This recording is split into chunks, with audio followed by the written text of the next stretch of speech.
Okay, this video is about 5 things that I brought with me that I did not need on my ayahuasca retreat. Just basically telling you all so that you can maybe save some room in your suitcase, make it a little bit easier for yourself. Let's get right into it. Okay, so the first thing that I kind of regretted bringing, honestly, was like hiking boots. So I was kind of planning to just wear like sneakers, and then the center told me, this is the first time I went, they were like, no, actually it's a really good idea to buy hiking boots. So I went out and found some like secondhand ones, and wore them with me. So basically what happened was, when I got there, I kind of imagined that it was going to be like thick jungle and like I'd be like fighting my way through the bush to like get there, like to get to the house or whatever. I don't know. I was kind of naive, but you know, obviously like they do make it quite safe for you because like, you know, obviously they don't want tourists like disappearing in the jungle. By the way, I actually heard that happened to someone. Just as a side note, I was like, what? Someone actually got lost in the jungle? What? Okay, so anyway, so they do actually make it quite safe for you. So yeah, I got there, the first one that I got to, I went to, I got there and it was kind of like, it was like a giant lawn almost, with just like the house in the middle and then like, you know, kind of huts like scattered, like almost like just a giant kind of football, not like a football field, but like a giant kind of lawn, or just like a grassy, like a giant grassy area. So yeah, so basically, anyway, so bringing the hiking boots, like all that actually meant was that every time I went through an airport, which was a lot of times because I was coming all the way from New Zealand and I had to like take, you know, 3 planes to get there and 3 planes to get back or whatever, like every time I went through an airport I had to take my boots on and off because they were past the ankle. It was kind of a hassle, to be honest, like, and I thought to myself, I would have been fine with sneakers, like that would have literally been fine.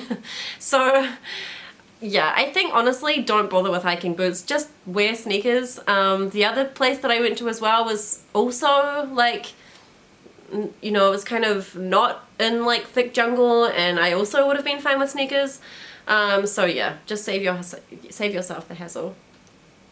The second thing that I didn't need or didn't even use was a little like language phrase book, because I was a bit worried about the language. Basically, you know, you're gonna have your phone with you anyway, and if you do get stuck you can always just whip out Google Translate. So in all honesty, I didn't even use that book. It kind of just took up space in my backpack, and yeah, you don't even really need it. The third thing that I wish I had not brought was candles. So as well as bringing a head torch, I also brought like little mini candles. I guess I thought that I would light them up if I ran out of torch batteries, maybe, which I didn't. I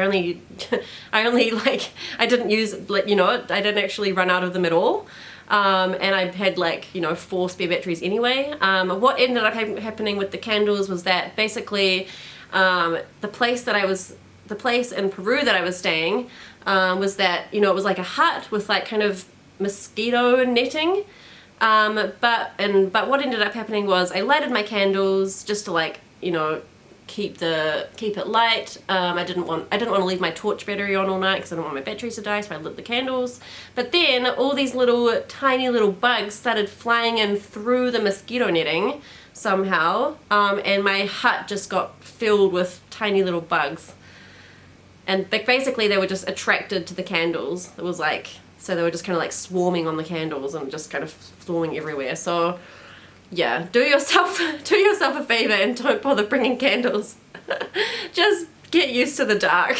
Basically use a little torch and then go to sleep. It's a sleeping bag lighter. They tell you to bring one in case the sheets are not up to scratch or not good quality. The place that I went to the first time, the sheets were fine. It was great, like no problem. They had like a little mosquito net, and yeah, I didn't even use my sleeping bag lighter. It was like, you know, it was a fairly big size, so again, it was just like a waste of space. And the last thing that I did not use was that I brought like a little writing project with me, actually. I was like, at the time I had this idea of like wanting to write a memoir, and it was going to have like all these kind of like all this like research kind of to go with it, kind of like facts and statistics and all this kind of stuff. So I brought this little like sort of like clear file full of like paperwork essentially. And honestly, I didn't really use it at all. Like, I was too busy like trying to, you know, process what had happened in the ceremony and want to like, I actually wrote down what had happened in the ceremony and like what it was like, but like actual work wise, I mean, you're not gonna have time for that. Like, yeah, I was a bit ambitious. I was like, oh, I'm gonna have all this time during the day, what am I gonna do with the time? Because they told us to like, you know, bring a book and fill up the time somehow. Yeah, I did write a little bit in like a journal, but I didn't even get to like any of the paperwork that I had brought. So don't be too ambitious with like bringing, you know, stuff like that. Like, you might have a little bit of time, but honestly you're not gonna have much time to like, I mean, you're gonna want, like, ended up going for a walk and I like, you know, wrote down a little bit in the journal. I was like just sleeping and resting, and yeah, so don't try and bring like projects or work or anything like that. Okay, so that's another video from my side. Yeah, I've got a few more good ones that I want to talk to you all about, so feel free to subscribe and yeah, follow along if you find this interesting. Alright, bye!